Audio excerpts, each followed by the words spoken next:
अस्सलाम स्टूडेंट्स, उम्मीद है कि आप लोग खैरियत से होंगे। आज हम 10वीं जमात की इस्लामियत स्टार्ट करने जा रहे हैं। 10वीं जमात की इस्लामियत के आज हम आयत नंबर 4 पढ़ेंगे और हदीस नंबर हम 14 पढ़ेंगे और चैप्टर नंबर हमारा भी कंटिन्यू चल रहा था 5 तहारतों पर कि इसलिए उसका आज हम लास्ट क्वेश्चन करेंगे। सबसे पहले हम आयत का तर्जुमा बलर्जी करेंगे और आज हम आयत के तर्जुमे की तरफ चलते हैं। आज जी दरसो और खामिसो अलीफ है जी, इसका पार्ट सूरत अल-अहज़ाब है। ए पैगम्बर, अपनी बीवियों से कह दो कि अगर तुम दुनिया की ज़िंदगी और उसकी जीनत और आज़ाइश की तलबगार हो और आइश की तलबगार हो तो आओ मैं तुम्हें कुछ माल दूँ और अच्छी तरह से रुखसत कर दूँ। और अगर तुम अल्लाह और उसके रसूल सल्लल्लाहु अलैहि वसल्लम के और आखिरत के घर यानी बहिश्त की तलबगार हो तो तुम मैंने जो नेककारी करने वाली हैं इनके लिए खुदा ने अजर अज़ीम तैयार कर रखा है। ए पैगम्बर सल्लल्लाहु अलैहि वसल्लम की बीवियों, तुम में से जो कोई सरी या ना शाइस्ता अल्फाज कहकर रसूल अल्लाह को इज़्ज़त देने की हरकत करेगी उसको दुगनी सज़ा दी जाएगी और ये बात अल्लाह ताला को आसान है। और जो तुम में से खुदा और उसके रसूल की फरमाबरदार रहेगी और नेक अमल करेगी इसको हम दुगना सवाब देंगे और इसके लिए हमने इज़्ज़त की रोज़ी तैयार कर रखी है। पैगम्बर सल्लल्लाहु अलैहि वसल्लम की बीवियों, तुम और औरतों की तरह नहीं हो। अगर तुम परहेज़गार रहना चाहती हो तो किसी अजनबी शख्स से नरम नरम बातें ना करो ताकि वो शख्स जिसके दिल में किसी तरह का मर्ज़ है कोई उम्मीद ना पैदा करे। दस्तूर के मुताबिक बात किया करो और अपने घरों में ठहरी रहो जिस तरह अपने जाहलियत के दिनों में इज़हार तजम्मुल करती थी, इस तरह जीनत ना दिखाओ। नमाज़ पढ़ती रहो और ज़कात देती रहो और खुदा और उसके रसूल सल्लल्लाहु अलैहि वसल्लम की इताअत करती रहो। ए पैगम्बर के अहले बैत, खुदा चाहता है कि तुमसे नापाकी का मैल कुचैल दूर कर दे और तुम्हें बिल्कुल साफ़ कर दे। तुम्हारे घरों में जो खुदा की आयतें पढ़ी जाती हैं और हिकमत की बातें सुनाई जाती हैं इनको याद रखो। बेशक खुदा बरीक बीन और बाखबर है। ये आयत यहाँ पे ख़त्म हो गई है। इसके आपको क्वेश्चंस जो उनसे आंसर्स हैं ये सारे आपकी बुक की बैग पे है और इसी के आंसर आपको इन्हीं आयात के तर्जुमे में से मिलेंगे। ये आपका जो होमवर्क टास्क है कि आपने वो बुक की लास्ट में क्वेश्चन देखने हैं और उसके आंसर इस आयात से निकाल कर और आपने अपनी कॉपी पे नोट डाउन करने हैं। अब हम आयत नंबर 14 की तरफ चलते हैं। आज हमारी हदीस नंबर 14 है।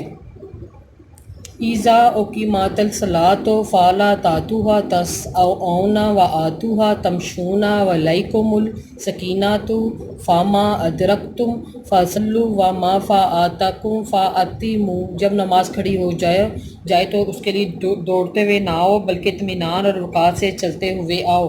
जो नमाज तुम पा लो इसे अदा कर लो, जो तुमसे रह जाए इसे पूरा कर लो। तशरीह है जी, ये इस्लामी तालीमात के मुताबिक इंसान को दिगर मखलूक़ात पर शरफ़ और फजीलत हासिल है और अल्लाह ताला ने इंसान को इज़्ज़त और अज़मत बख्शी है।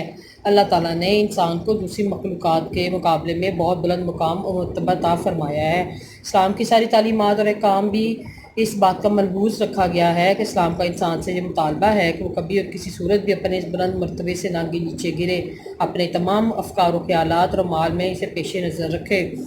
इस्लाम को बावकार रहना चाहिए। इस हदीस मुबारक में रसूल अकरम सल्लल्लाहु अलैहि वसल्लम ने तलकीन फरमाई है नमाज खड़ी हो जाए तो दौड़ते हुए ना हो बल्कि बावकार तरीके से चलते हुए आओ। जितनी रखते मिल जाए जमात से अदा कर लो, जो रह जाए इन्हें पूरा करो। नमाज कितना नेक और अहम अमल है। दीन इस्लाम का स्तून है। इसमें भी नबी करीम सल्लल्लाहु अलैहि वसल्लम ने इंसानी वक़ार को कायम रखने के लिए हदायत फरमाई। लिहाजा मुसलमानों पर लाजिम है कि इस्लाम के मुतालबे के मुताबिक हर जगह हर मौका पर काम पर बावकार रहें और अल्लाह ताला ने इन्हें बावकार बख्शा है, इन्हें वक़ार बख्शा और तो इस वक़ार को हमेशा कायम रखें।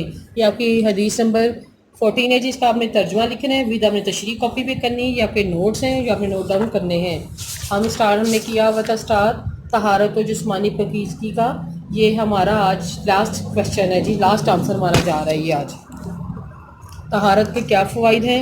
तहारत अरबी ज़बान का लफ्ज़ है जिसके मानी सफ़ाई और पाकीज़गी। तहारत दो किस्म की होती है, एक जिस्मानी तहारत, दूसरी रूहानी तहारत। जिस्मानी तहारत से क्या मुराद है? जिस्मानी तहारत से मुराद सारे जिस्म की सफ़ाई, बदन, हाथ, कान, मुँह, बाल साफ़ हो, जिस्म के अंदरूनी ढांपे हुए अज़ा भी साफ़ हो, लिबास सिर्फ पहना हुआ हो। रूहानी तहारत से मुराद है जी दिल की सफ़ाई, यानी आदमी कुफ्र, शिर्क, गुनाह, गुमराह की निजास्तों से बाकूफ, बग़ीज़ा ख़यालात तो साफ़ सुथरी सोच रखता हो। तहारत के फ़वाइद क्या है जी? इबादत के कबूल होना।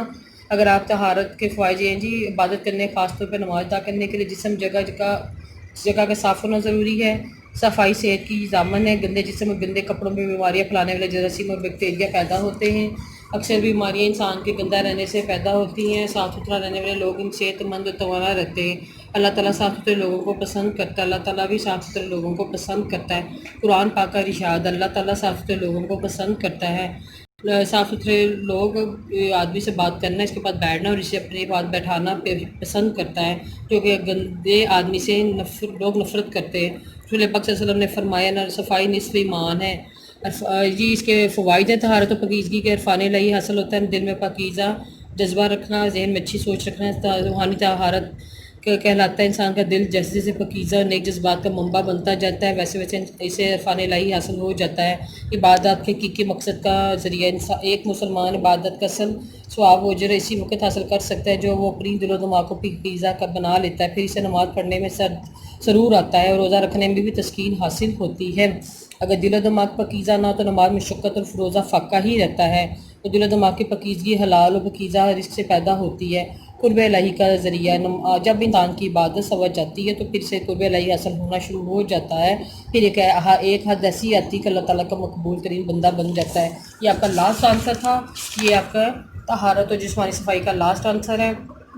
یہ آپ کا یونٹ سارا ختم ہو چکا ہے۔ آپ کہیں کے بھی کوئی بھی نوٹ یوز کر سکتے ہیں، کپس کے ہیں، یونیک کے ہیں، کوئی بھی لے سکتے ہیں جو آپ کو ایزی لگتے ہیں۔ ان نوٹس کو لے کے یاد کریں، ان کے نوٹس کی کاپی بنائیں اور کاپی پہ نوٹ ڈاؤن سارے کریں۔ Thank you very much.